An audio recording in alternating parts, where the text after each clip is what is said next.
Welcome back to AM Northwest. If you're a parent to teenagers, you know how tricky it can really be to connect with them. Lucky for you, there's a new book to help with that. Here to share his always insightful tips, we welcome back the author of Staying Connected with Your Teen, family therapist Yshai Boussi. Good to see you again, Yshai. Great to be here. Okay, let's talk about this because one of the biggest things you talk about is that you need to have a positive relationship, and that's what comes first when it comes to your relationship with your teen. That's right. Yeah. Yeah. So I always say connection before correction.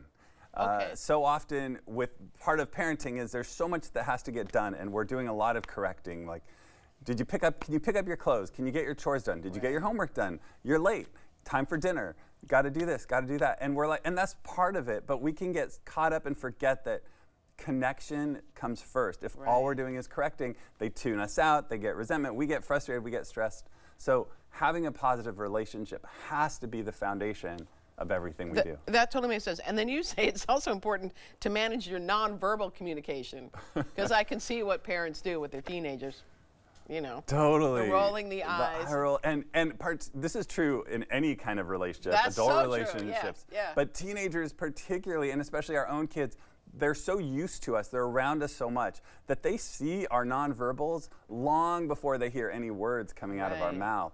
And we underestimate the impact of our nonverbal communication. Most of us have heard of that. There's that 93-7 rule. 93% of communication is nonverbal. Oh, okay. And 7% are the words we use. I think that might even be higher for teenagers, because teenagers, they're very emotional and they're very tuned into the energy around them. Right. And so as parents, we overestimate the words we're using and our information we're trying to convey, and we underestimate the impact of how we give that message. Yeah, oh, that makes sense. And so, give me an example of how a parent can change that up then. Yeah, so when you walk into a room with your teenager, pay attention to the ways we communicate is our voice tone, our volume, our body. So all the things I'm saying now, I could say in a lot of different ways. I could say, well, Helen, I think we need to communicate in a certain way. I think it's important that our teens, we show that we care. And, and then I can talk loud, I can talk soft. So my voice tone, my posture, I can act interested. Yeah. My face, I can have a scowl. Sometimes we have that, resting, scowly face, and we don't even mean anything by it. But they're going to pick up on that, and that's what they're going to remember. And that's how they're going to react to it, too. Absolutely. So obviously listening is more important than lessening. That's right. We're listening over lessening. As you can imagine, as a therapist, I have some great motivational speeches and lectures in my back pocket. I got so much good stuff to give my kids, and they don't want any of it. So I have to. They don't want to listen to the therapist. They don't. No. They don't, for some odd reason. Because what we all want is we want to be heard. Sure. If you want somebody to listen to you, you have to help them feel listened to. We have to listen to them first. And so listening is hard for a couple of reasons, especially with teenagers. Some obvious reasons. Sometimes they don't have much to say. And if they say fine, sometimes it's like, well, how do I listen? What am I listening for? They're not talking. So part of listening is to help bring our kids out so they can talk more. The way to do that is to ask more questions, being curious. Ask them about what happened in math class today or in that activity they did. They're involved. It can't be just general, like, how was your day today, right? It has to be more They'll specific. say fine, yeah. Yeah, they'll just say fine. Right. And shouldn't there also be just some, I don't know if it's even possible in today's world, but to just have some quiet time, because that seems like that's when kids will talk. It can be, yeah. Having activities together sometimes. Okay. In the car, playing a card game, playing a board game, cooking, baking, that can really help them just start to kind of randomly chat. Right. But pauses are important. Sometimes we can get uncomfortable with pauses, and so we fill in the gap with words and talking. Right. No. But it's more like an anxiety-driven talking. Right. Right. So give them some space. So you mentioned the car, because it seems like that's a really good time to have a talk. There are. To let them speak. It's good to kind of notice. Like, I've been driving my daughter more and more now that she's in high school and picking up friends, and it's amazing with the opportunities and the time she opens up just randomly.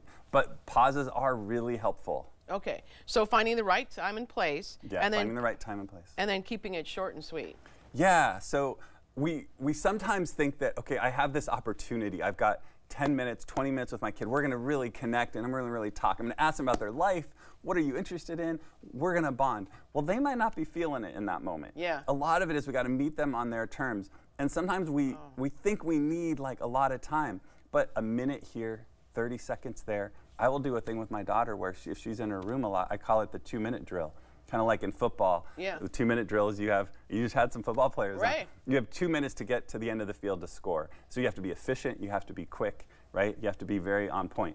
2-minute drill with a teenager means like if my daughter's in her room, I'll go in and I'll say, hey, I just want 2 minutes. I just want to say hi. I haven't seen you in a while, and I will promise I will leave.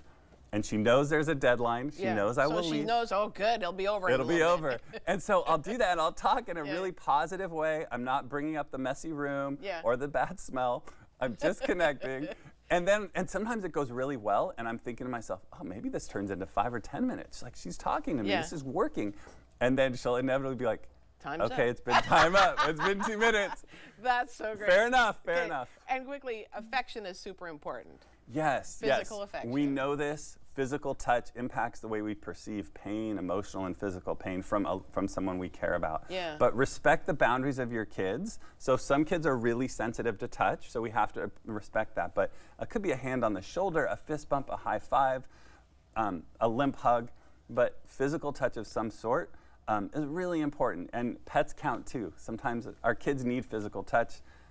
Value that, appreciate that, look for ways that work for your particular child. You have a book event. It's at Annie Bloom's. It's tomorrow night at 7 o'clock. We're going to put all the information on our website. Again, the book is titled Staying Connected with Your Teen. Yshai Boussi, thank you so much. Great to see you again. Thanks. All right, we'll be right back with more AM Northwest. Don't go away.